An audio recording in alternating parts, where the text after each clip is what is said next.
Καλησπέρα! Για ηλικία είναι απλά αριθμός. Φίλος ο χρόνος είναι κι όχι εχθρός. Λάθος δεν είναι ο έρωτας ή σωστός. Είναι ζωή, είναι ταξίδι στο φως. Έτσι κι αλλιώς χτυπάει η καρδιά. Σε κάποιους γρήγορα, σε κάποιους αργά. Σε μένα χορεύει, όλοι σε δει.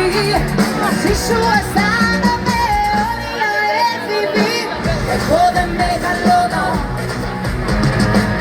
updates κάνω μόνο, push up my life. Δεν με ορίζει ο χρόνος, καμία ηλικία. Όχι είναι κύριος νόμος, τελεία. 1, 2, 3.